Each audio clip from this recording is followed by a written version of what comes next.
প্রিয় ভাইরা, ওয়াদা আমরা করে এসেছিলাম, ওয়াদার খেলাফ করলে কিন্তু আমরা মুনাফিক হয়ে যাব। কি ওয়াদা করেছিলাম? আল্লাহ পাক আদম আলাইহিস সালামকে সৃষ্টি করে তার পৃষ্ঠদেশ থেকে সমস্ত আদম সন্তানের যে আকৃতি, এই আকৃতি আল্লাহ পাক দেখিয়েছেন। কাকে দেখিয়েছেন? আদম আলাইহিস সালামকে দেখিয়েছেন। আদম আলাইহিস সালাম দেখছেন একটা আকৃতি, রূহ খুবই সুদর্শন, খুবই সুন্দর দেখতে। তিনি জিজ্ঞাসা করলেন, হে আল্লাহ, এ কে, নাম কি? আল্লাহ রাব্বুল আলামিন বললেন, এ তোমার সন্তান, তার নাম দাউদ। কি নাম? দাউদ আলাইহিস সালাম নাম শুনেছেন? আদম আলাইহিস সালাম বললেন, তার হায়াত কত হে আমার রব? আল্লাহ পাক বললেন যে 60 বছর। কত বছর? 60 বছর। আদম আলাইহিস সালাম বললেন যে আমার হায়াত থেকে আল্লাহ তুমি তাকে আরো 40 বছর দিয়ে দাও। এরপরে দাউদ আলাইহিস সালামের বয়স হয়ে গেল 100 বছর। দেখেন, এই সময় আল্লাহ পাক সমস্ত, আচ্ছা এখানে একটা কথা বলে দিই, এই যে দুইজনের নাম পেলেন এখানে, আদম এবং দাউদ, ঠিক আছে? এই দুইজন নবীকেই কিন্তু আল্লাহ পাক কোরআনের মধ্যে আল্লাহর খলিফা বলেছেন। এটাও একটা কোইন্সিডেন্স, এটা একটা মিল কোরআনের। একটা কথা মনে রাখবেন যে কোরআনের একটা আয়াত কিন্তু আরেকটা আয়াতকে ব্যাখ্যা করে। কোরআনের আয়াতগুলো হচ্ছে, আমি একটা উপমা দিচ্ছি, আকাশের তারার মতো অনেকটা। আকাশের তারা দেখেছেন কখনো? সময় কোথায় তারা দেখার? এখন তো ফুটবল খেলার যুগ, খেলা দেখবে নাকি ভাই? শেষ রাত্রে আমরা অ্যালার্ম দিয়ে উঠতে পারি আর্জেন্টিনার খেলা দেখার জন্য, কিন্তু অ্যালার্ম দিয়ে তাহাজ্জুদে উঠতে পারি না। তো এই যুব সমাজের নিশ্চয়ই অনেক কল্যাণ হবে। আপনার মনে যদি আল্লাহ ও রাসূলের প্রতি একটু ভালোবাসা থেকে থাকে, তবে ভিডিওটি সম্পূর্ণ দেখে সাবস্ক্রাইব, কমেন্ট, লাইক করতে ভুলবেন না। একটা অসুস্থ প্রজন্ম তৈরি করছি আমরা, অসুস্থ প্রজন্ম। খুব গভীরভাবে লক্ষ্য করবেন যে এরা বাবাকে সালাম দিতে লজ্জা পায়। কেউ সালাম দিলে ওয়ালাইকুম সালাম বলতে খুব লজ্জা লাগে, মনে হয় যে মাথা হেড হয়ে আসতেছে।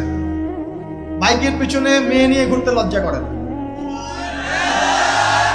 আর এখনকার বাইকগুলো মাশাআল্লাহ, আর আমরা তো ঢাকা শহরে থাকি, অনিচ্ছা সত্ত্বেও অনেক কিছু দেখতে হয়। এমন অনেক দৃশ্য দেখেছি আপনি বিশ্বাসই করবেন না, এটাও হচ্ছে সমাজে। গাড়ি নিয়ে যাচ্ছি, হয়তো বই পড়ছি, পড়তে পড়তে চোখটা লেগে গেলে একটু মানুষ তাকায় না দেবে দিকে, জানলা খুলে তাকিয়ে দেখছি যে গাড়ি নিয়ে যাচ্ছে, ড্রাইভার ড্রাইভ করছে, পিছনের সিট এক ছেলে বসে আছে, ওই ছেলের কোলের উপর একটা মেয়ে বসে আছে। প্রকাশ্যে নবী সাল্লাল্লাহু আলাইহি ওয়াসাল্লাম কি বলেন না এই হাদিসটা? কিয়ামত হবে না ততদিন পর্যন্ত যতদিন পর্যন্ত মানুষ রাস্তাঘাটে জেনা না করবে। মিলে নাই হাদিস? কিয়ামতের কোন নিদর্শনের জন্য অপেক্ষা করছেন বলেন? নবীজি বলেছেন জীবনের শেষের দিকের একটা হাদিসে, হাদিসে জিবরিল। এখানে নবী সাল্লাল্লাহু আলাইহি ওয়াসাল্লাম মাত্র 2টা আলামত বলেছেন কিয়ামতে। কয়টা? এই 2টার মধ্যে একটা হচ্ছে ওয়ান তারাল হুফাতাল আওরাতাল আলাতা রিয়াশাই ইয়াতাতাওয়ালুনা ফিল বুনিয়ান। সমাজের সবচেয়ে নিম্ন শ্রেণীর নগ্ন পায়ের, মানে জুতা কেনার টাকা ছিল না, নগ্ন গায়ের মানে কাপড় কেনার টাকা ছিল না, এই শ্রেণীর মানুষ, ধনীদের কথা বলা হচ্ছে না, এই গরিব নিঃস্ব শ্রেণীর মানুষ ইয়াতাতাওয়ালুনা ফিল বুনিয়ান, উঁচু উঁচু অট্টালিকা নির্মাণের প্রতিযোগিতা করবে। মিলেছে? মধ্যপ্রাচ্যের অনেক কান্ট্রি আছে, তাকিয়ে দেখবেন। এক সময় বেদুইন ছিল, বেদুইন মরুভূমিতে থাকতো। এখন দেখবেন কনস্ট্রাকটিভ বিল্ডিংস নির্মাণে কারো 100 তলা, কারো 200, কারো 150 প্রতিযোগিতা। আমাদের ঢাকা শহরে গিয়ে দেখবেন, ঢাকার মতো বড় বড় শহরগুলো যেগুলো আছে, বাংলাদেশ হোক অন্য অন্য কান্ট্রিগুলোর হোক, আর পশ্চিমার তো কথাই নাই, বিগত 100, 200, 300 বছরে এই কনস্ট্রাকটিভ বিল্ডিংস নির্মাণের প্রতিযোগিতা বেড়েছে বেশি। এগুলো আগে ছিল না। জীবনের শেষের দিকে নবী এই হাদিস বলে গেছে সাল্লাল্লাহু আলাইহি ওয়াসাল্লাম। একটা প্রশ্ন, কিভাবে নিঃস্ব একজন মানুষ এরকম উঁচু উঁচু বিল্ডিং নির্মাণ করতে পারে? 10 তলা, 20 তলা, 50 তলা, কিভাবে সম্ভব? আমার গবেষণা, ক্ষুদ্র গবেষণা হচ্ছে তিনটা পদ্ধতিতে হতে পারে। এক, যদি তার কাছে কোনো গুপ্তধন আসে, আল্লাহর পক্ষ থেকে কোনো ধন সম্পদ চলে আসে, যেমন ব্ল্যাক অয়েল, মানে ব্ল্যাক গোল্ড। বুঝতে পারছেন কার কথা বলছি? তেল, মাটির নিচে তেলের খনি পেয়ে গেলে আপনি তো মাশাআল্লাহ সচ্ছল এখন করতে পারবেন। সোনার খনি পেলে করতে পারবেন। 2 নাম্বার হচ্ছে সুদ, সুদের মধ্য দিয়ে সম্ভব নিঃস্ব মানুষের বিল্ডিং তোলা। আর 3 নাম্বার হচ্ছে অন্যের সম্পদ জোর দখল করা, জবরদখল করা। আমার কাছে মনে হয় এই 3টা পদ্ধতি হতে পারে যার মধ্য দিয়ে একজন নিঃস্ব মানুষ উঁচু উঁচু বিল্ডিং নির্মাণের প্রতিযোগিতা করবে। ইয়াতাতাওয়ালুনা ফিল বুনিয়ান, নবীজি বলছেন নির্মাণ করবে এমন না, কম্পিটিশন হবে, তোমার 10 আমার 11, তোমার 11 আমার 12, তোমার 12 আমার 13। আমি সিলেট অঞ্চলে গিয়েছিলাম প্রোগ্রাম করতে গত বছর, দেখেছি মানুষ বিশাল বিশাল জায়গা জুড়ে লন্ডন আমেরিকা এই আদলে বাড়িঘর নির্মাণ করছে, আবার 1 বছর নির্মাণ করার পর পরের বছর ভেঙে নতুন করে আবার করা শুরু করছে। কত শখ, কত টাকা পয়সা মানুষ। অথচ এই ধন সম্পদের হিসাব আল্লাহর কাছে কড়াই গন্ডায় দিতে হবে না? একটা হাদিস পড়েছিলাম গতকালকেই, মনে হয় আবার পড়ছিলাম, যে গরিবরা 500 বছর আগে জান্নাতে যাবে ধনীদের চাই। গরিবরা জান্নাতে চলে যাচ্ছে, আর ধনীদেরকে ধন সম্পদের হিসেবের জন্য দাঁড় করিয়ে রাখা হবে। যাকাত দেওয়ার নাম নাই, উঁচু উঁচু বিল্ডিং নির্মাণের প্রতিযোগিতা চলছে। দুনিয়ার জীবনে টিকে থাকার জন্য এত কিছুর প্রয়োজন আছে? নবী সাল্লাল্লাহু আলাইহি ওয়াসাল্লাম বলছেন যে দুনিয়াতে তুমি থাকো মুসাফিরের মতো, প্রয়োজন পূরণ হয়ে গেছে, যথেষ্ট। হ্যাঁ, অবশ্যই আমরা যদি সামর্থ্য থাকে 10 তলায় ইসলামী কোনো প্রতিষ্ঠান গড়ে তুলবো, কোনো সমস্যা আছে?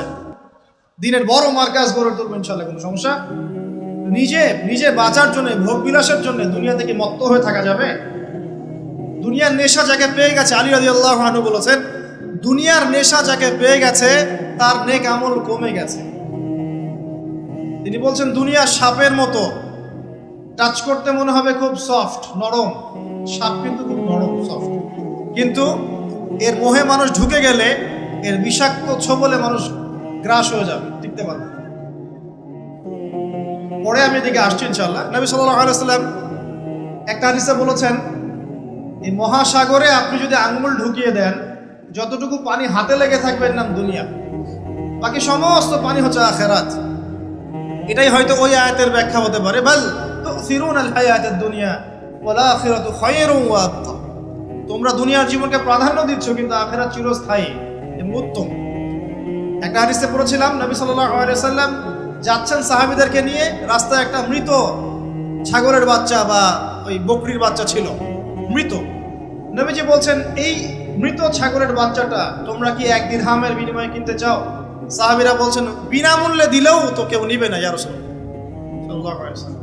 নবী সাল্লাল্লাহু আলাইহি ওয়াসাল্লাম বলছেন যে আল্লাহর কাছে এই পুরো দুনিয়ার মূল্য এই মৃত ছাগলের সমান নয়।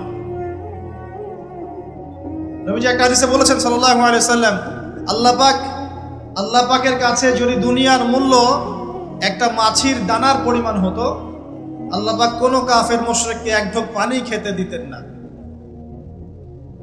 তো দেখুন ভাইরা,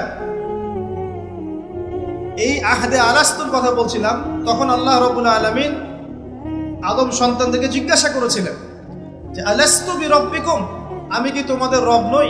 কি বলেছিলেন? আলাস্তু বিরাব্বিকুম, আমি কি তোমাদের রব নই? আমরা সবাই বলেছিলাম বালা, অবশ্যই আল্লাহ আপনি আমাদের রব। এটা আমরা বলে এসেছি মহাবিশ্বে। আমরা এখন যেখানে বসবাস করছি এর উপরে 7 আসমান আছে। কত আসমান? 7 আসমান মানে 7 মহাবিশ্ব আছে। এক মহাবিশ্ব থেকে আরেক মহাবিশ্বের দূরত্ব হচ্ছে 500 বছরের রাস্তা। এরকম করে 7টা আসমান আছে। তার উপরে কুরসি, ওয়াসিআ কুরসিয়ুহুস সামাওয়াতি ওয়াল আরদ। তার উপরে আছে মহাসাগর, যার গভীরতা 500 বছরের পথ। তার উপরে আছে আরশে আজিম, যে আরশ বহন করে নিয়ে আসবে মাত্র 8 জন ফেরেশতা। কতজন? আরশের উপরে আল্লাহ রাব্বুল আলামিন সমুন্নত। আল্লাহু আকবার যে আমরা বলি, আল্লাহ পাক যে কত বড়, এখন চিন্তা করুন। আপনি যদি এই পৃথিবীটা ঘুরে দেখতে পারেন বা আল্লাহ পাকের নিদর্শনগুলো ঘুরে দেখতে পারেন, এই প্রকৃতি, এই নদী, সমুদ্র, পাহাড়, ফুল ইত্যাদি, আপনার কলব যদি জিন্দা থাকে আপনি বুঝতে পারবেন যে আল্লাহ রাব্বুল আলামিন শুধু সবচেয়ে মহান সত্তাই নন, বরং সবচেয়ে সেরা শৈল্পিক সত্তা। এত নিপুণতা, মানে আল্লাহ পাকের গায়রত, মর্যাদা, আল্লাহ রাব্বুল আলামিনের যে রুচিবোধ এত উচ্চ মানের। আজকে সকালে গোলাপ ফুল দেখছিলাম। কি ফুল ভাই? ফুল টুল দেখেন মাঝে মাঝে? গার্লফ্রেন্ডকে দেন নাকি? ওয়াইফকে দিবেন? কাকে দিবেন? বাসায় ওয়াইফকে দিবেন। ওয়াইফকে দিবেন, দিয়ে ভালোবাসার এজহার করবেন, বলবেন আমি তোমাকে অনেক ভালোবাসি। মেয়েরা এগুলোই চায় যে আপনি তাকে প্রশংসা করেন, ভালোবাসেন, আদর মহব্বত করেন। তারা এগুলোই মনে মনে চায়। হয়তো আপনাকে তারা বলে না, কিন্তু তারা এটাই চায়। যদি আপনি করতে পারেন, ইনশাআল্লাহ তারা আপনার কন্ট্রোলে থাকবে। যদি কাঠখোট্টা হয়ে থাকেন সাংসারিক জীবনে, তাহলে দেখবেন রসকস কমে গেছে আর কি। তখন স্ত্রীও খুঁজবে আরেকটা হ্যান্ডসাম ছেলে, হ্যাঁ, ফোনে, ওই কলিগের ওখানে, ব্যাংকে, অন্য জায়গায়। এখন তো ফ্রি মিক্সিং এর যুগ। বাসায় স্বামী থাকবে, বাইরে একটা ছেলে প্রেম হবে। আবার দেখা যাবে আপনারও মন উঠে যাচ্ছে আপনার কাছে, তা আপনার নিজের স্ত্রীকে ভাল লাগছে না, অন্য মেয়েকে ভাল লাগছে। সাংসারিক জীবনটাকে মধুর রাখার জন্য নবী সাল্লাল্লাহু আলাইহি ওয়াসাল্লামের সুন্নতগুলো পালন করতে হয়। স্ত্রীকে হাদিয়া দিবেন, তোহফা দিবেন, ভালোবাসবেন, এবং সে আপনাকে কষ্ট দিবে এটা ধরে নেবেন। সে আপনাকে সারা জীবন কষ্ট দিবে এটা আপনি মাথায় সেট করে নেবেন। ইনস্টল দিবেন, সফটওয়্যার ইনস্টল দেই না আমরা, প্লে স্টোর থেকে অ্যাপস ইনস্টল করেন না? আপনার লাইফে একটা অ্যাপস ইনস্টল করবেন যে স্ত্রী আপনাকে কষ্ট দিবে। তখন আপনার কাজ হচ্ছে মান সামাতা নাজা, যে ব্যক্তি চুপ থাকবে সে নাজাত পাবে। আর যদি আপনি চাপ দিতে চেষ্টা করেন, তাহলে এই সম্পর্কটা ভেঙে যাবে। হাদিস বলে দেই, যেহেতু প্রসঙ্গটা এসে গেছে, যে ইবলিসের সিংহাসন হচ্ছে মহাসাগরের উপর। কোথায়? মহাসাগর। ইবলিস দিন শেষে ওর সব চেলাচামুন্ডাকে ডেকে বলে যে তোমরা আজকে কি করছো? একজন বলে যে আমি আজকে একজনকে মদ খাওয়াই দিছি, একজনকে আমি আজকে জেনা করাই দিছি, একজনকে আমি খুন করাই দিছি। ইবলিস বলে যে আসলে কিছুই করো নাই তোমরা। একজন এসে বলে যে আমি আজকে অমুক পরিবারের মধ্যে স্বামী স্ত্রীর মাঝখানে বিচ্ছেদ ঘটাই দিছি। তখন ইবলিস তাকে কাছে ডেকে নিয়ে আসে, নিয়ে এসে মেডেল পরায় দেয়, গোল্ড মেডেল দিয়ে বলে যে হ্যাঁ তুমি একটা কাজের কাজ করছো। দেখলে ইজহার করবেন, পরিবার সুন্দর হবে ইনশাআল্লাহ। আমরা দোয়া করি আল্লাহ পাক মহব্বত বাড়িয়ে দিন। আসলে স্ত্রীর জন্য স্বামীর চেয়ে আপন কেউ হয় না, আর স্বামীর জন্যও স্ত্রীর চেয়ে আপন কেউ হবে না। আবার স্ত্রীর অধিকার দিতে গিয়ে মাকে আবার ফেলে দিয়েন না। যার যার অধিকার তার তার জায়গায় সমানভাবে দিবেন ইনশাআল্লাহ। আপনি ইনসাফ কায়েম করবেন। মনে রাখবেন যে পুরুষ মানুষ কিন্তু বোকা। পুরুষ মানুষ কি কারণ কি জানেন? সারা জীবন তারা স্ত্রী সন্তান পরিবার পরিজন সবার জন্য অনেক কিছু করে ঠিকই, এবং এগুলো করতে গিয়ে তারা আল্লাহর বেড়ে যায়। শেষ বয়সে সেই পুরুষ আবার একা হয়ে যায়। আল্লাহ রাব্বুল আলামিন আমাদের সবচেয়ে আপন সত্তা, বাকিরা আমাদের দুনিয়ার প্রয়োজন। এটা মাথায় রেখে চলতে হবে। আল্লাহ পাক তৌফিক দান করুন, আমিন। বলছিলাম এজহারের কথা। এই যে আকাশের তারার কথা বলেছি, স্ত্রীকে নিয়ে মাঝে মাঝে আকাশের তারা দেখবেন, এটা সুন্নত। স্ত্রীকে নিয়ে রাত্রেবেলা একটু হাঁটাহাঁটি করেন, গল্পগুজব করেন, সুন্নত। অনেক সুন্নত কিন্তু উঠে গেছে এখন।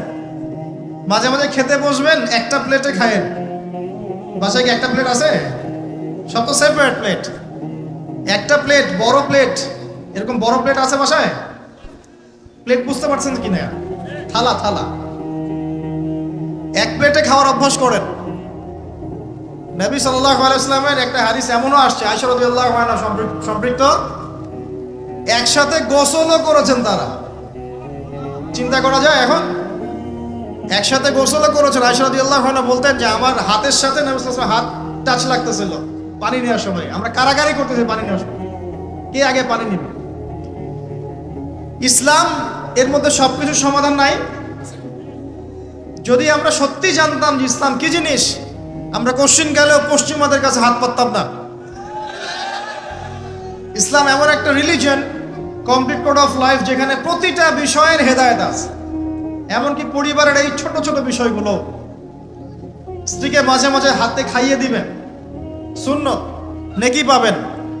সবচেয়ে উত্তম খরচ সেটা, যেটা আপনি আপনার পরিবারের পিছনে করেন। আকাশে মাঝে মাঝে তারা এবং চাঁদ দেখবেন স্ত্রীকে নিয়ে। এইখান থেকে কথা এদিকে এসেছে। কেন তারার সাথে তুলনা করছি জানেন? তারাগুলো শুধু তারাই নয়, যারা অ্যাস্ট্রোনমি সম্পর্কে কিছু পড়াশোনা করেছে তারা জানে যে এই তারাগুলোর পজিশন এত নিখুঁত যে একটা যদি সামান্য ডানে বামে সরে যায়, একটু 19-20 হয়ে যায়, মহাবিশ্বের এই মহাবিশ্বের যে মাধ্যাকর্ষণ শক্তি, অভিকর্ষ বল, এটা কলাপস করে ভেঙে পড়ে যাবে। পৃথিবী আর চাঁদের ডিস্টেন্স আছে না? চাঁদ যদি একটু পিছিয়ে যায়, হ্যাঁ, এই জোয়ার ভাটা যেটা হচ্ছে সমুদ্রে, এটার ভারসাম্য নষ্ট হয়ে যাবে। সূর্য আর পৃথিবীর একটা ডিস্টেন্স আছে না? সূর্য যদি এক ইঞ্চি সামনে চলে আসে, এক হাত সামনে চলে আসে, পৃথিবীর অর্ধেকের বেশি অংশ মরুভূমি হয়ে যাবে। আর যদি সূর্য এক হাত পিছনে চলে যায়, অল্প একটু পিছনে চলে যায়, তাহলে পৃথিবীর একটা বড় অংশ বরফে ঢেকে যাবে। কোন সত্তা এত নিপুণভাবে এগুলো সৃষ্টি করেছেন? এখন নাস্তিকরা বলছে তো আল্লাহ বলে কেউ নাই। তাদের ধারণা এগুলো এত নিপুণভাবে মহাবিশ্বটা অটোমেটিকলি হয়ে গেছে না, এমনি এমনি। মানে আবু হানিফা রাহিমাহুল্লাহর একটা ঘটনা মনে পড়লো যে নাস্তিকদের সাথে বাহাস হবে, তিনি নাই, সকাল থেকে তিনি আসছেন না। তো নাস্তিকরা খুব উৎফুল্ল, জিন্দিক তারা খুব উৎফুল্ল যে আজকে বাহাসে আমরা জিতে গেছি, আবু হানিফা রাহিমাহুল্লাহ তো নাই। আচ্ছা, আবু হানিফা রাহিমাহুল্লাহর আসল নাম কি বলেন দেখি? ও ওলামায়ে কেরাম কেউ বলবেন না, আমি ইয়াং জেনারেশনের দৃষ্টি আকর্ষণ করছি। বলেন। নোমান বিন সাবিত। যাক, না বলতে পারলে ধরতাম কিন্তু। কত হিজরিতে জন্মগ্রহণ করেছেন বলেন? মায়ের দাওয়া দরকার এদেরকে ধরে। কত হিজরিতে? 80 হিজরিতে। ইন্তেকাল কত হিজরি? 150। আর্জেন্টিনার স্ট্রাইকারের নাম কি বলেন? এই তো, এই হচ্ছে অবস্থা আমাদের ভাই। ব্রাজিলের স্ট্রাইকারের নাম কি? গতকালকে বাংলাদেশের ম্যাচে কে ভালো খেলেছে? শাবাশ, আপনাদের দ্বারাই হবে ইনশাআল্লাহ। সুবহানাল্লাহ। ভাই, ওকে জ্ঞান রাখবেন না, কিন্তু ইসলামের জ্ঞান বিসর্জন দিয়ে দুনিয়ার জ্ঞান অর্জন করে কোনো লাভ নাই, বরং এগুলো আমাদের পরকালে ক্ষতির কারণ হবে। দেখুন, আল্লাহ পাক কোরআনে এই তারাগুলোর পজিশনের কসম করেছেন। কোরআনের আয়াতগুলোকে আকাশের তারার সাথে তুলনা করা হচ্ছে কেন? কারণ তারাগুলো আপনাকে পথ দেখাবে। কি দেখাবে? আপনি তারাগুলো মিলাতে পারলে ডাইরেকশন খুঁজে পাবেন। মনে করেন আপনার কাছে কোনো ঘড়ি নাই, কোনো মোবাইল ফোন, কিচ্ছু নাই, আজকে থেকে আপনি 1000 বছর আগে চলে গেছেন। এখন সমুদ্রে আপনি যাত্রা করতেছেন, আপনি দিক চিনবেন কিভাবে? কোনটা পূর্ব, কোনটা পশ্চিম? রাতের বেলা আপনি কেমনে চিনবেন কোনটা পূর্ব, কোনটা পশ্চিম, কোনটা উত্তর, কোনটা দক্ষিণ? তারা দেখে চিনতেন। কিভাবে চিনতেন? আকাশের তারা দেখে আগেকার নাবিক যারা ছিলেন, সেইলর, তারা দিক চিনতেন। এই তারাগুলোকে দিক নির্দেশক বলা হয়। ঠিক একইভাবে কোরআনের আয়াতগুলো যদি আপনি একটার সাথে একটা হারমোনিয়াসলি মিলাতে পারেন, আপনি পথ খুঁজে পাবেন ইনশাআল্লাহ। এই জন্যই বললাম যে আকাশের তারার সাথে কোরআনের আয়াতগুলোকে মেলানো, উপমা দেয়া যায়। এইখানে বলতে গিয়ে এসেছিলাম যে দুইজন নবীকেই কিন্তু আল্লাহ রাব্বুল আলামিন কি বলেছেন? খলিফা। আদম আলাইহিস সালামকেও খলিফা বলেছেন, দাউদ আলাইহিস সালামকে কি বলেছেন? খলিফা। এখন বলেন তো, খলিফা কাকে বলে? যে কাপড় সেলাই করে? আমাদের সমাজে বলে যে উনি খলিফা। খলিফা মানে দর্জি। খলিফা কে? এটা কে সবচেয়ে ভালো উত্তর দিতে পারবে? আমি না আল্লাহ? আমরা না আল্লাহ? আল্লাহ পাক কি বলছেন শুনুন। আল্লাহ পাক সূরা সদের মধ্যে বলছেন। কোন সূরা? সদ একটা সূরাই আছে।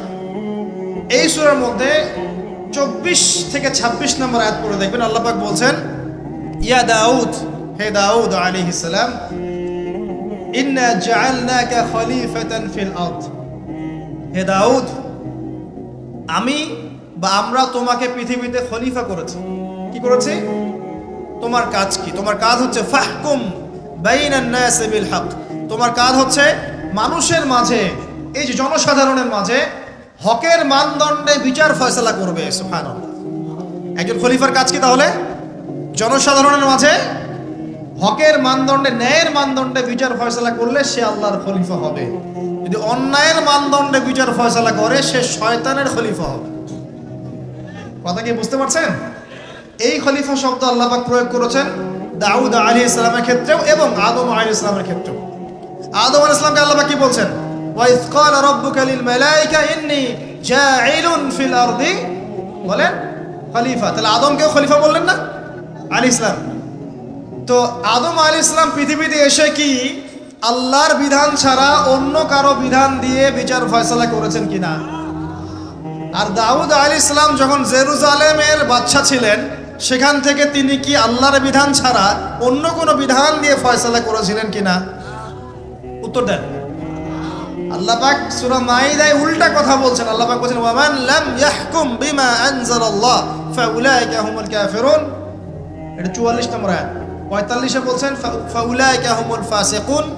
47-এ গিয়ে বলছেন ফাউলাইকা হুমুজ জালিমুন। তিনটা বলছেন, বা প্রথমে কাফিরুন, তারপর জালিমুন, তারপর ফাসিকুন। তিনটা কথাই আল্লাহ বলছেন যে ব্যক্তি বা যারা আল্লাহর নাজিলকৃত বিধান দ্বারা বিচার ফয়সালা করছে না, তারা ফাসিক, তারা জালেম, তারা কাফির। কে বলেছেন? আমাদের কথা। এখানে দুটো বিষয় চলে আসবে। এক, কেউ যদি মনে করে যে আল্লাহর বিধানগুলো এই যুগে চলে না, ওই যুগে চলতো, এই যুগে চলে না, এই যুগে আমরা যা বুঝি এটাই সেরা, তাহলে নিঃসন্দেহে সে কুফরিতে লিপ্ত আছে। কোনো সন্দেহ আছে? আর কেউ যদি মনে করে যে না, আল্লাহর বিধানই চূড়ান্ত, এটাই সর্বোচ্চ, কিন্তু পরিবেশ পরিস্থিতি বিবেচনায় আমি ইমপ্লিমেন্ট করতে পারছি না, সে ব্যক্তির কথা আলাদা। কথা কি বুঝতে পারছেন? আমাদের আকীদা পরিষ্কার করতে হবে না? তাহলে এখানে আপনি খলিফার সংজ্ঞা পেলেন, খলিফার কাজ কি সেটাও পেলেন। আরো একটা কথা আল্লাহ পাক বলেছেন দাউদ আলাইহিস সালামকে, সেটা হলো ওয়ালা তাত্তাবিউল হাওয়া, তুমি তোমার প্রবৃত্তির অনুসরণ করো না। প্রবৃত্তি মানে কি? মন যা চায় তার অনুসরণ করো না। ফায়ুদিল্লাকা আন সাবিলিল্লাহ, তাহলে এই অনুসরণ তোমাকে আল্লাহর পথ থেকে বিচ্যুত করে দিবে। ইন্নাল্লাযীনা ইউদিল্লুনা আন সাবিলিল্লাহি লাহুম আযাবুন শাদীদ বিমা নাসু ইয়াউমাল হিসাব। যারা নিজের মন গড়া প্রবৃত্তির অনুসরণ করেছে, তারা আল্লাহ পাকের সরল পথ থেকে বিচ্যুত হয়ে গেছে, এবং আল্লাহ পাক তাদেরকে কঠিন শাস্তি দিবেন, কারণ তারা কিয়ামতের দিনটাকে ভুলে গেছে। প্রিয় ভাইরা, আমরা ওয়াদা করে এসেছি আল্লাহর কাছে। কি ওয়াদা করেছি? যে আল্লাহ আমাদের রব।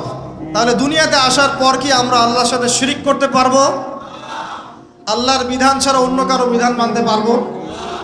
আল্লাহ পাকের হালালকে হারাম করতে পারবো? আল্লাহর হারামকে হালাল করতে পারবো? নাকি আমাদের উচিত হবে আল্লাহর সমস্ত বিধানের সামনে আত্মসমর্পণ করা? কোনটা? ইসলাম মানে কি? বলবে শান্তি। ঠিক আছে, শান্তি একটা শব্দের অর্থ হয়, ইসলাম শব্দের প্রকৃত অর্থ হচ্ছে আত্মসমর্পণের মধ্য দিয়ে শান্তি অর্জন করা। আল্লাহর হুকুম আহকামের সামনে আত্মসমর্পণের মধ্য দিয়ে কি করা? শান্তি অর্জন। আত্মসমর্পণ কেমন হবে? একটা ফয়সালা আল্লাহ পাক দিলেন, এখন আমি চিন্তা করব যে এই নামাজ পড়তে আল্লাহ পাক বলেছেন, আমি চিন্তা করছি যে নামাজ কেন পড়ব, নামাজ পড়ার কি দরকার, এর বৈজ্ঞানিক উপকারিতা কি, হ্যাঁ, নামাজ পড়লে এর পিছনে দর্শন কি, এর পিছনে যুক্তি কি, এইসব তন্ত্র মন্ত্র ঘেটে যদি আপনি নামাজ পড়েন, পরিপূর্ণ আত্মসমর্পণ হয় নাই। কখন হবে? আল্লাহ বলেছেন সামি'না আতা'না, আল্লাহ বলেছেন নামাজ পড়তে 5 ওয়াক্ত, ব্যাস নামাজ পড়ো। এর পিছনে কারণ থাকতে পারে, সব কারণ আমার জানা জরুরি না, এবং সব কারণ আমি জানতেও পারবো না। পারবো? এখানে দেখেন একজন নবীর কথা বলি, যার নাম আমরা প্রথমে বলেছি, আল্লাহুম্মা সাল্লি আলা মুহাম্মাদ ওয়া আলা আলি মুহাম্মাদ কামা সাল্লাইতা আলা ইব্রাহিম। নবী মুহাম্মদ সাল্লাল্লাহু আলাইহি ওয়াসাল্লামের নামের সাথে ইব্রাহিম আলাইহিস সালামের নাম কেন, অন্য নবীর নাম নয় কেন? প্রশ্ন করতে হবে না? কারণ হচ্ছে নবী সাল্লাল্লাহু আলাইহি ওয়াসাল্লামের জীবনের যে ধারা এবং ইব্রাহিম আলাইহিস সালামের জীবনের ধারা কিন্তু হুবহু একই রকম। শুধু নবী সাল্লাল্লাহু আলাইহি ওয়াসাল্লাম শেষে গিয়ে মক্কা থেকে পুরো জাজিরাতুল আরবে ইসলামিক খিলাফা কায়েম করেছিলেন। ইব্রাহিম আলাইহিস সালাম ওই সময়টা হয়তো পান নাই। That's all. এখন দেখেন ইব্রাহিম আলাইহিস সালাম সম্পর্কে আল্লাহ পাক কি বলছেন?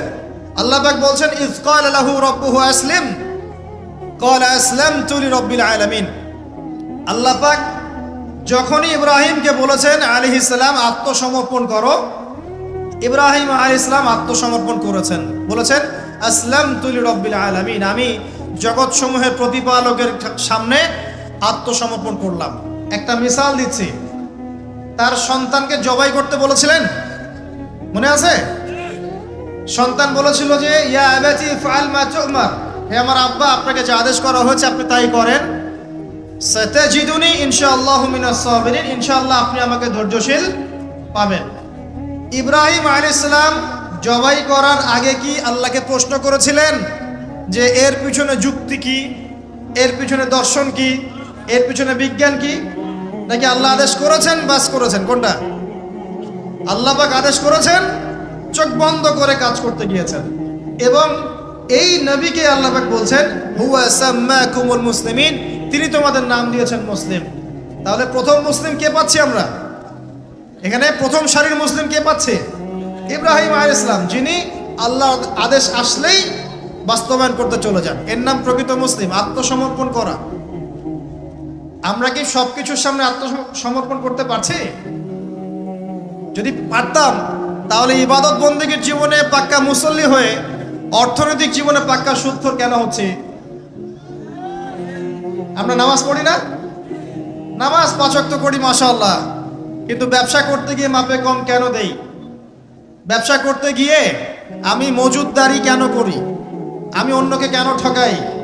কেন ভেজাল মিশাই? পণ্যের সাথে ভেজাল কেন মিশাই? অর্থনৈতিক জীবনে গিয়ে আমি সুদ কেন খাই? ঘুষ কেন নিব? দুর্নীতি কেন করব যখন আমি 5 ওয়াক্ত নামাজ পড়ি? তার মানে কি জানেন? তার মানে আমরা এই আয়াতের উপর আমল করতে পারি নাই। কোন আয়াত? আল্লাহ পাক বলছেন উদখুলু ফিস সিলমি কাফা, তোমরা পরিপূর্ণরূপে ইসলামে প্রবেশ করো। এটা আয়াত আমল হয়েছে? কখন পরিপূর্ণ প্রবেশ হবে? যখন জীবনের প্রতিটা ক্ষেত্রেই আমরা ইসলাম পালন করতে পারব। ইসলাম কি শুধু ইবাদত বন্দেগীর জীবনেই? খালি নামাজ রোজা হজ জাকাতের নামই কি ইসলাম? ব্যবসা ইসলাম নাই, পরিবারে নাই, অর্থনীতির মধ্যে নাই, রাজনীতির মধ্যে তো নাই। এটাতে থাকার দরকার নাই, এটা আমরা যা ভালো বুঝি তাই। এখানে ইসলামের হেদায়েতের দরকার নাই। এখানে পশ্চিমে অনেক তন্ত্র আছে, সেকুলারিজম আছে, ডেমোক্রেসি আছে, কমিউনিজম আছে। ইসলামের প্রয়োজন আছে? কোনো দরকার নাই। এটা আমরা মুখে বলি ঠিকই, কিন্তু আসলে বাস্তবায়ন কি করা সম্ভব হয়? 100% হয় না, কিন্তু হবে ইনশাল্লাহ। কবে হবে? যখন ইমামুল মাহদি আসবেন ইনশাআল্লাহ। কবে হবে? যখন ঈসা ইবনে মারইয়ামকে আল্লাহ আবার পাঠাবেন ইনশাআল্লাহ, তখন হবে। আমি একটা ভবিষ্যৎবাণী বলে যাই, এটা আমার ভবিষ্যৎবাণী না। কে বলেছেন? রাসূলুল্লাহ সাল্লাল্লাহু আলাইহি ওয়াসাল্লাম। কিয়ামত হবে না যতক্ষণ পর্যন্ত না ঈসা ইবনে মারইয়ামকে আল্লাহ পাক পাঠাচ্ছেন এবং তিনি একজন ন্যায় পরায়ণ শাসক হবেন, যিনি 40 বছর এই বিশ্বে ন্যায় বা শান্তি প্রতিষ্ঠা করবেন। কে বলেছেন এটা? মুহাম্মদ সাল্লাল্লাহু আলাইহি ওয়াসাল্লাম। কোথা থেকে শাসন পরিচালনা করবেন? বাংলাদেশ থেকে? উত্তর না। কোথা থেকে?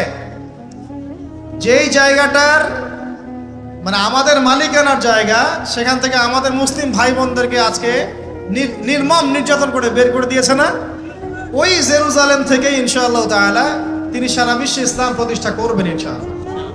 বিশ্বাস করেন? এটা সত্য কথা। এখনকার অবস্থা থেকে বোঝা যায়। এখন তো মনে হচ্ছে ইসলামের সাথে বিশ্বের শাসনের সাথে মুসলিমদের কোনো সম্পর্কই নেই, তাই মনে হয় না? কিন্তু এমনটা থাকবে না ইনশাআল্লাহ। বিশ্বাস করেন, এমনটা থাকবে না। হয়তো আমি অপদার্থ একজন মানুষ, আমি অপদার্থ, হয়তো আমরা অনেকে অপদার্থ, আমাদের দ্বারা হচ্ছে না, কিন্তু আল্লাহ পাক এমন একটা প্রজন্ম নিয়ে আসবেন ইনশাআল্লাহ, যারা আল্লাহ পাকের জমিনে আল্লাহর দিনটা প্রতিষ্ঠা করবে ইনশাআল্লাহ। দিন পালন আর প্রতিষ্ঠা এক জিনিস নয়। প্রতিষ্ঠা মানে হচ্ছে কাঁচা পাকা সমস্ত বাড়ির মধ্যে কালিমা লা ইলাহা ইল্লাল্লাহ প্রবেশ করবে ইনশাআল্লাহ। এমনটাও হাদিস এসেছে, একটা কাঁচা বাড়ি বাদ থাকবে না, একটা পাকা বাড়িও বাদ থাকবে না যেখানে আল্লাহ পাক তাওহীদের কালিমা লা ইলাহা ইল্লাল্লাহ প্রবেশ করাবেন না। আমরা কি ইসলামের এই বিজয় চাই? সত্যি চাই তো?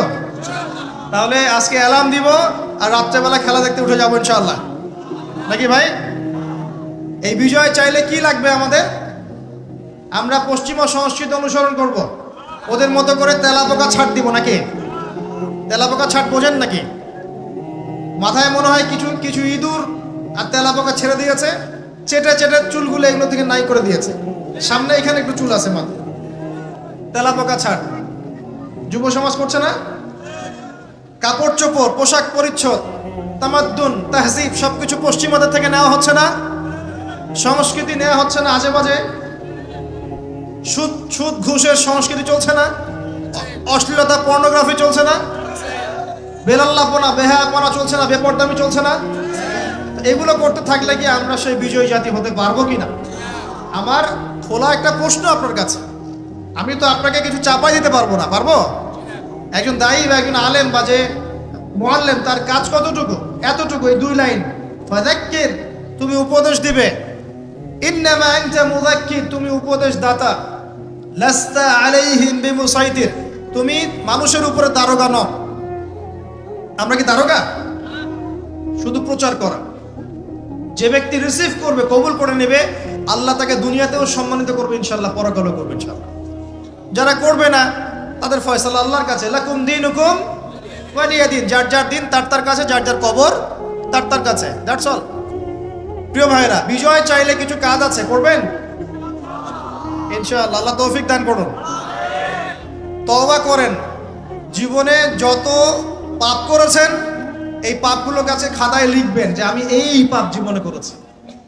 মনে করেন, নিজের সাথে অনেস্ট হবেন, আয়নার সামনে দাঁড়াবেন, চোখ বন্ধ করে রাত্রেবেলা শুয়ে চিন্তা করবেন যে আমার তো বয়স হয়ে গেল 30, 40, 50, সারা জীবনে কি কি বড় বড় পাপগুলো করেছি। চিন্তা করে দেখবেন আপনি খুঁজে পাবেন। আমি দোয়া করি যে আপনি খুঁজে না পান, কিন্তু পাবেন ইনশাআল্লাহ। আপনি বহু নামাজ আপনি পড়েন নাই, কাজা করেছেন। বহু রোজা আপনি রাখেন নাই। যাকাত ফরজ হয়েছে সেই কবে আপনি দেন নাই। হ্যাঁ, হজ ফরজ হয়ে গেছে কবে করছেন না, করেন নাই। বোনের সম্পত্তি দেন নাই, প্রতিবেশীর সম্পত্তি মেরে খেয়েছেন। কোনো কোনো ক্ষেত্রে দেখা যেতে পারে, এটাও হতে পারে এমনটাও যে আপনি জনগণের সম্পদও মেরে খেয়েছেন। এমন হতে পারে আপনি করাপশনে ছিলেন, হতে পারে জেনা করেছেন, মদ খেয়েছেন, ইত্যাদি ইত্যাদি, সুদ খেয়েছেন। অনেস্টলি খাতায় লিখেন। লেখার পরে শেষ রাত্রে উঠে চোখের পানি ছেড়ে দিয়ে আল্লাহর কাছে 2 রাকাত নামাজ পড়ে বলেন, আল্লাহুম্মা আনতা রাব্বি লা ইলাহা ইল্লা আনতা খালাকতানি আনা আবদুক ওয়া আনা আলা আহদিক ওয়া ওয়া'দিকা মাস্তাতা'তু আউযু বিকা মিন শাররি মা সানা'ত আবু'ু লাক বিনি'মাতিকা আলাইয়া ওয়া আবু'ু বিযানবি ফাগফিরলি ফাইন্নাহু লা ইয়াগফিরু যুনুবা ইল্লা আনতা। এটা সাইয়্যিদুল ইস্তিগফার, ইস্তিগফারের সর্দার। যে ব্যক্তি সকালে পড়বে, রাত্রের আগে যদি মারা যায় জান্নাতি, রাত্রে পড়বে সকালের আগে মারা গেলে জান্নাতি। হিসনুল মুসলিম বইয়ের মধ্যে আছে। কোন বই? হিসনুল মুসলিম। তোমরা যে ফোন সারাদিন চালাও, ভালো কিছু অ্যাপস ডাউনলোড করো। হিসনুল মুসলিম একটা অ্যাপসও আছে, ডাউনলোড করে দেখো, সব দোয়া কালামগুলো এখানে দেয়া আছে, আছে না? আচ্ছা, এটা যদি না পড়েন এতটুকু বলবেন, আস্তাগফিরুল্লাহাল্লাযী লা ইলাহা ইল্লা হুয়াল হাইয়ুল কাইয়্যুম ওয়া আতুবু ইলাইহি। চোখের পানি ছেড়ে দিয়ে পাপ থেকে তওবা করে ফিরে আসতে হবে। এটা কাজ নাম্বার 1। এটা কত নম্বর কাজ? 1 নম্বর কাজ। কারণ আমরা জানি না যে আমরা কে কতদিন বাঁচবো, জানি? কিন্তু মানুষের চলাফেরা দেখলে মনে হয় যে মানুষ জানে। হ্যাঁ, যুবকদেরকে বলবেন যে দিন শিখতে আসছো না কেন? বলবে যে শেষ বয়সে শিখবো ইনশাআল্লাহ। আর একটা কমন প্রশ্ন আছে, কমন উত্তর আছে ওদের, নামাজে আসো ভাই, প্যান্ট নষ্ট ভাই। তো তোমার বিষয়টা কি এতই দুর্বল যে প্যান্ট বারবার নষ্ট হয়ে যায়? এত দুর্বলতা থাকলে তো সমস্যা। তখন তো বৈবাহিক জীবনেও তুমি হ্যাপি হতে পারবা না। আর এই দুর্বলতার কারণ কি জানো? পর্নোগ্রাফি। পর্নোগ্রাফির মধ্য দিয়ে গোপন পাপ, তাই না ভাই?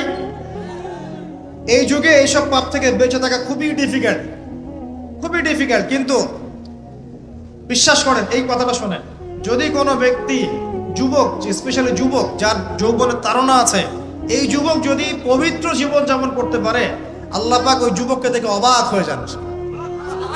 এবং কেউ যদি প্রকাশ্য গোপন জেনা থেকে বেঁচে থাকতে পারে, সাক্ষাৎ মৃত্যুর হাত থেকে আল্লাহ তাকে বাঁচাতে পারেন।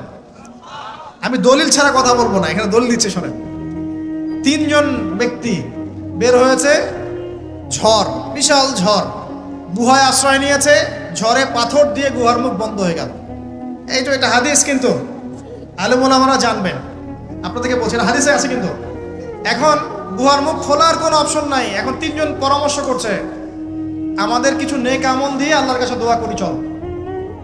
নেক আমলের ওসিলা দিয়ে দোয়া করা যায়, নেক আমলের ওসিলা করে দোয়া করতে হয়। এটা একটা ভালো কাজ।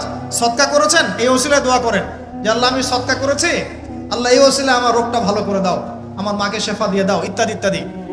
আর আমরা সদকা করলে আগে নাম লিখাই, অমুক সাহেব 5,000, অমুক 1,000, অমুক 200। আরে ভাই, সদকা করলাম তো আল্লাহর জন্য, মানুষকে জানানোর কি দরকার আছে? এই লৌকিকতা ত্যাগ করতে হবে না? নবীজি একটা হাদিসে বলেছেন, দাজ্জালের ফিতনার চাইতেও আমি এই উম্মতের উপরে একটা ফিতনাকে নিয়ে ভয় করি, সেটা হলো রিয়া বা গোপন পাপ, গোপন শিরক। রিয়া বা গোপন শিরক মানে মানুষ অন্যকে দেখানোর জন্য আমল করি না আমরা এটা? যখন মৌসুম আসবে তখন বলবে যে আমরা মুসলিমদের সাথেই আছি, আপনার রায়টা আমার পক্ষে দিয়েন, ঠিক আছে? তখন মৌসুম শেষ, ভুলে যাবে মানুষ মানুষকে। শোনেন, একজন দোয়া করছে, আল্লাহ আমার বৃদ্ধ পিতামাতা ছিল, তাদেরকে দুধ পান না করে আমি দুধ পান করতাম না, আমার সন্তানদেরকেও পান করাতাম না। এই আমলটা আল্লাহ যদি তোমার কাছে কবুল হয়, আল্লাহ তুমি আজকে এই পাথরটা সরিয়ে দাও। পাথরটা একটু সরে গেল। পাথর আল্লাহর হুকুম শোনে না? শোনে না? আগুন আল্লাহর হুকুম শোনে নাই? ইব্রাহিম আলাইহিস সালামকে ফেলা হচ্ছে, আল্লাহ পাক বললেন না, ইয়া নার কুনি বারদান ওয়া সালামান আলা ইব্রাহিম, আগুন ঠান্ডা হয়ে যায়নি? এই প্রকৃতি আল্লাহর কথা শোনে। দুইটা মাখলুক আল্লাহর কথা খালি শোনে না। দুইটা মাখলুক আছে আল্লাহর কথা শোনে না। এক নাম্বার হচ্ছে মানুষ, আর দুই নাম্বার কি? জিন। আর এই জন্য এই দুই শ্রেণীর ব্যাপারে আল্লাহ পাক বলেছেন, ওয়ালাকাদ যারানা লিজাহান্নামা কাসীরাম মিনাল জিন্নি ওয়াল ইনস, আমি জাহান্নাম পরিপূর্ণ করব প্রচুর মানুষ আর জিন দ্বারা। নাউযুবিল্লাহ। আগে মনে করতাম, যখন বয়সটা আরো কম ছিল, যে আল্লাহ পাক মানুষকে কিভাবে জাহান্নামে দিতে পারবেন, আল্লাহ পাক গফুর রহিম।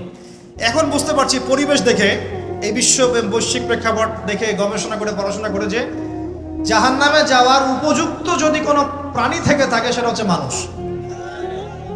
জানেন, জাহান্নামে যাওয়ার জন্য উপযুক্ত কোনো প্রাণী এই মহাবিশ্বে থাকে, সেটা হচ্ছে মানুষ। এই জন্য আল্লাহ রসুল একটা হাদিসে বলেছেন, 1999 জন মানুষ যাবে জাহান্নামে। বলে নাউযুবিল্লাহ।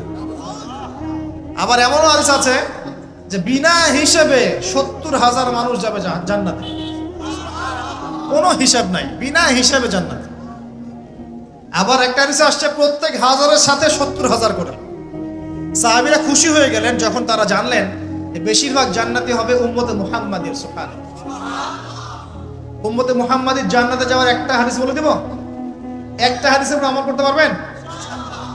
মেরাজের রাতে নবী সাল্লাল্লাহু আলাইহি ওয়াসাল্লামকে আল্লাহ পাক ওয়াদা করেছেন, হে মুহাম্মদ সাল্লাল্লাহু আলাইহি ওয়াসাল্লাম, তোমার উম্মতের মধ্যে যে কোনো ব্যক্তি যদি শিরিক না করে মারা যায়, আকাশ জমিন সমান পাপ থাকলেও আমি আল্লাহ তার সামনে আসমান জমিন সমান ক্ষমা নিয়ে হাজির হব।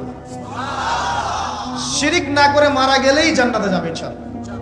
যদি সে চুরিও করে, জেনাও করে, ইনশাআল্লাহ আল্লাহ পাক হয়তো শাস্তি দিয়ে তাকে মাফ করে দিবেন। মৃত্যুর যন্ত্রণায় অনেক গুনাহ মাফ হয়ে যাবে ইনশাআল্লাহ। কবরের আযাবে অনেক পাপ মাফ হয়ে যাবে ইনশাআল্লাহ। আবার হাসরের মাঠেও মানুষ দাঁড়ায় থাকবে 50,000 বছর, এই কষ্টেই অনেক গুনাহ মাফ হয়ে যাবে ইনশাআল্লাহ। আল্লাহ পাক তার রহমতের চাদরে ঢেকে নেবেন, ইনশাআল্লাহ গুনাহ মাফ হবে। শিরকের পাপে যাওয়া যাবে না, আল্লাহ তৌফিক দান করুন। আর একজন ব্যক্তি বলছে, আল্লাহ একজন কৃতদাস ছিল আমার, সেই কৃতদাসকে সেই কৃতদাস আমার কাছে কিছু টাকা পেত। কি পেত? সেই টাকা দিয়ে আমি গবাদি পশু কিনেছিলাম। এই গবাদি পশু অনেক বংশবৃদ্ধি হয়েছে। অনেক দিন পর সে এসে বলছে আমার টাকা দাও। তা আমি বলেছিলাম সব এই গবাদি পশু তোমার, সব নিয়ে যাও। সে বলছিল যে আমার সাথে ঠাট্টা মশকরা করছে নাকি? তখন সেই ব্যক্তি বলছে, না ঠাট্টা করছি না, তোমার টাকা থেকে কিনেছিলাম, এর বংশবৃদ্ধি হয়েছে, সবই তোমার, তুমি নিয়ে যাও।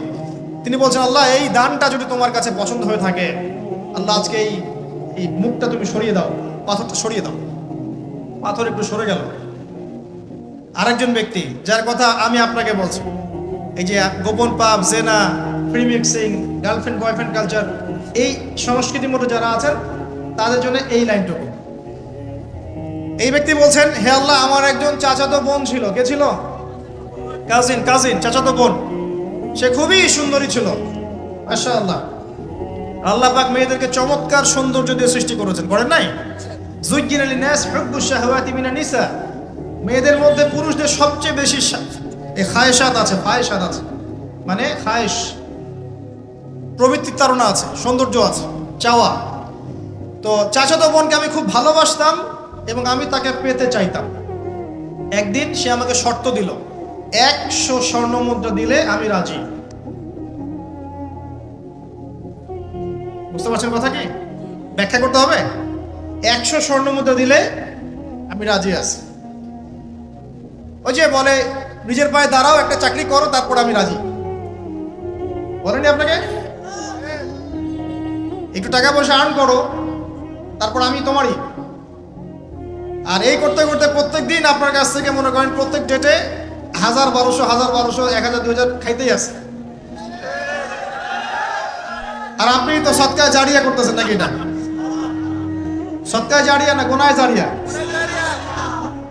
এইবার এই ব্যক্তি প্রচন্ড পরিশ্রম করে 100 স্বর্ণ মুদ্রা জোগাড় করলো। বাপ রে বাপ, কি একটা অবস্থা!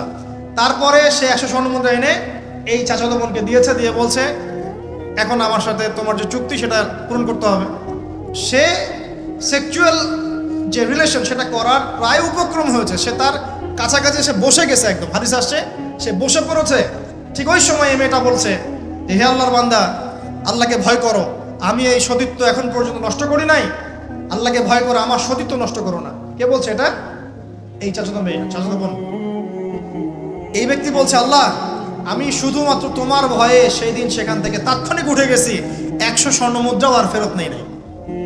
তোমার কাছে যদি এই কাজটা কবুল হয়ে থাকে আল্লাহ, আজকে এই সাক্ষাৎ মৌতের হাত থেকে আমাকে বাঁচাও। এই পাথরটা পুরোটাই সরে গেল, আলহামদুলিল্লাহ। আমি দলিল দিলাম আপনাকে যে দেখেন, যদি আপনি জিনা থেকে দূরে থাকতে পারেন, আল্লাহ পাক আপনার সব পাপ তো মাফ করে দিবে ইনশাআল্লাহ। আল্লাহ পাক আপনাকে সাক্ষাৎ মৌতের মতো বিপদ থেকে বাঁচাতে পারবেন। প্রিয় ভাইরা, তাহলে আমাদের প্রথম কাজ তওবা করে ফিরে আসা। দ্বিতীয় কাজ হচ্ছে একজন ব্যক্তিকে আদর্শ মেনে পুরো জীবনটা তার আদর্শে করে তোলা। উঠা বসা, চলা ফেরা, ঘুম, খাওয়া দাওয়া, এভরিথিং পারবেন। চেহারা, সুরত, চুল টুল সবকিছুই। দাড়ি থাকবে চেহারায়, গর্বের সাথে দাড়ি রাখবেন, গর্বের সাথে বুক ফুলিয়ে দাড়ি রাখবেন। তাকওয়ার লেবাস পরবেন, পোশাক পরবেন, ঠিক আছে? মোচ ছোট করে ফেলবেন, টাকনুর উপরে কাপড় উঠিয়ে ফেলবেন, ঠিক আছে? লেবাস, পোশাক, কথাবার্তা, আমল, আকীদা, আখলাক সবকিছু কার মতো হবে? রাসূলুল্লাহ সাল্লাল্লাহু আলাইহি ওয়াসাল্লামের সুন্নত মোতাবেক। এটা আপনার 2 নম্বর কাজ। 3 নম্বর কাজ হচ্ছে পড়াশোনা করা। কি করা? দ্বীনি ইলম অর্জন করা। আগে সহজ বইগুলো পড়বেন, তারপর আস্তে আস্তে কঠিন বইয়ের দিকে যাবেন। এবং পড়াশোনার সময় ওলামায়ে কেরামের সাথে সম্পর্ক রাখবেন। একা একা পণ্ডিত হয়ে যাবেন না, তাহলে সমস্যা আছে। একা পণ্ডিত অনেক মানুষ এখন বলে যে আলেম ওলামাদের সাথে সম্পর্ক রাখার দরকার নাই, বইপত্র নিজে পড়বা, বুখারী, মুসলিম, তিরমিজি, নাসাই, আবু দাউদ, মিশকাত সব নিজে পড়ে নিজেই ইজতিহাদ করে মুস্তাহিদ হয়ে যাবে। এরকমও ফিতনা কিন্তু চলছে সমাজে, এগুলো ভয়ঙ্কর ফিতনা। এবং এক পর্যায়ে বলে দিবে যে মাযহাবও মানার দরকার নাই, ওটা মানা শিরক বলে দিবে। শিরক বলে না, বলে শিরক। জানি না এই বানান কোথায় আছে, এই বানানটা আছে নাকি?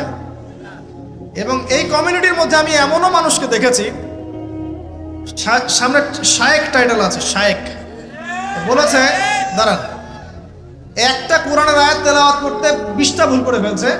আবার স্টেজে উঠে বড় বড় মুফতি যারা, হানাফি ফিকহের বড় বড় মুফতি যারা, তাদেরকে চ্যালেঞ্জ করছে যে বাহাসে আসো, আমি বুকের বাড়া থাকলে আমার সামনে বাহাসে আসো। আমি বলি যে 2টা বছর মক্তবে পড়া উচিত। আগে 2 বছর আগে মক্তবে পড়ে কোরআন তেলাওয়াত শুদ্ধ করে আসা দরকার। বিশ্বাস করেন যে কোরআন তেলাওয়াতের এমন অনেক অনেক সূক্ষ্ম জায়গা আছে, ভুল হলে আপনার অর্থ চেঞ্জ হয়ে যাবে। এই যে আলহামদুলিল্লাহ বলছেন না, আলহামদুলিল্লাহি রাব্বিল আলামিন, আলহামদুর হায়ের মাখরাজ কোথায়? এইটা গলার মাঝখানে না? আর যদি আপনি বলেন আলহামদুলিল্লাহ, আলহামদুলিল্লাহি রাব্বিল আলামিন, অর্থ পরিবর্তন হয়। আলহামদু অর্থ হচ্ছে সমস্ত প্রশংসা, লিল্লাহি আল্লাহর জন্য, রব্বিল আলামিন যে জগৎ সমূহের যিনি প্রতিপালক, সমস্ত প্রশংসা বিশ্বজাহানের প্রতিপালক আল্লাহর জন্য। আলহামদুলিল্লাহি রাব্বিল আলামিন স্পষ্ট করে পড়ুন।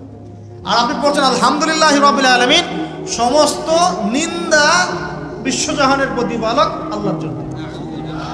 একটা হায়ের কারণে চেঞ্জ হয়ে গেছে। পড়ছেন মনে করেন যে কুল ইয়া আইয়ুহাল কাফিরুন, হে কাফেররা, লা আ'বুদু মা তা'বুদুন, লা আ'বুদু মা তা'বুদুন। লা মানে না, এখানে আবুদু আমি ইবাদত করি, মা যার তা আবুদুন তোমরা ইবাদত করো। বুঝতে পারছেন কি? Basic Arabic grammar. আমি তার ইবাদত করি না, যার ইবাদত তোমরা করো, কাফেরদেরকে বলছি আমরা। কিন্তু যদি আপনি এভাবে পড়েন, কুল ইয়া আইয়ুহাল কাফিরুন লা আ'বুদু মা তা'বুদুন, অর্থ কি হবে জানেন? হে কাফেররা, আমি লা আ'বুদু আমি অবশ্যই তার ইবাদত করি, যার ইবাদত তোমরা করো। কোরআন তেলাওয়াত কি এত সহজ? আলেম ওলামা ছাড়া, ওস্তাদ ছাড়া এমনি এমনি শিখতে পারবে? কোরআন তেলাওয়াতও করতে পারছে না, স্টেজে উঠে মানুষকে চ্যালেঞ্জ করছে, অমুক মুফতি, সব মুফতিকে ডাকো আমার সামনে বসাও, বুকের বাড়া থাকলে আমার সামনে বসাও। আর সামনে কিছু মানুষ বসে আবার সুবহানাল্লাহ করতেছে, ঠিকও বলতেছে। মানে কোন কমিউনিটি আর কোন শায়েখ তাহলে বুঝে ফেলান।